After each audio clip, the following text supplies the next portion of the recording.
Welcome to Moments in the Word. I'm James Tyler, your host, and this evening, coming to you live from the Castle Studios, we'll be reading from John chapter number 5, verses 1 through 17. After this, there was a feast of the Jews, and Jesus went up to Jerusalem. Now there is at Jerusalem by the sheep market a pool, which is called in the Hebrew tongue Bethesda, having 5 porches. In these lay a great multitude of impotent folk, of blind, halt, withered, waiting for the moving of the water.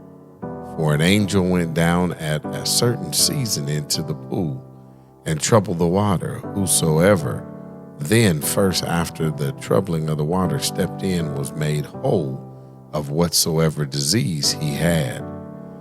And a certain man was there which had an infirmity 38 years.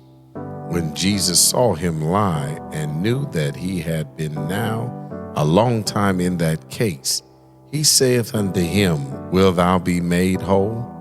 The impotent man answered him, Sir, I have no man when the water is troubled to put me into the pool, but while I am coming, another steppeth down before me.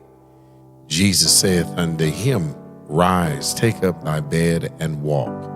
And immediately the man was made whole, and took up his bed and walked. And on the same day was the Sabbath. The Jews therefore said unto him that was cured, It is the Sabbath day. It is not lawful for thee to carry thy bed. He answered them, He that made me whole, the same said unto me, Take up thy bed and walk. Then asked they him, What man is that which saith unto thee, Take up thy bed and walk? And he that was healed was not who it was, for Jesus had conveyed himself away, a multitude being in that place.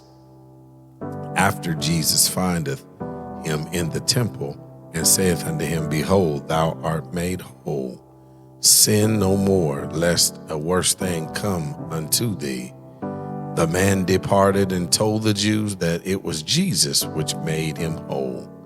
And therefore did the Jews persecute Jesus, and sought to slay him, because he had done these things on the Sabbath day. But Jesus answered them, My Father worketh hitherto, and I work.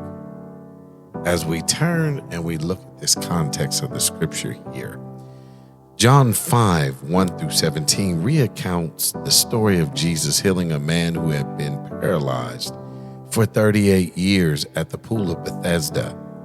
Here we find that Jesus showed compassion to the man who had been suffering for a long time. We can apply this by showing kindness and mercy to those around us who are in need, whether physically, emotionally, or spiritually. The paralyzed man here had to trust Jesus and obey his command to get up and pick up your mat and walk. This teaches us the importance of having faith in Jesus and being willing to act on his instructions even when it seems difficult or impossible. Jesus healed the man on the Sabbath, which was against the Jewish leaders' interpretation of the law. This shows that doing good and helping others should take precedence over rigid adherence to traditions or rules.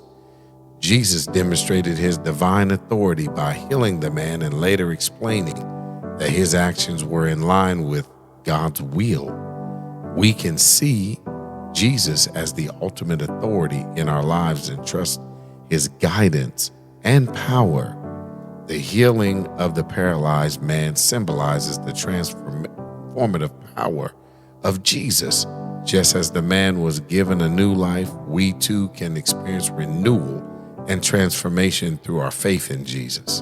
And as always, by reflecting on these points, we can see Jesus in the text as a compassionate healer, a source of divine authority, and a bringer of new life.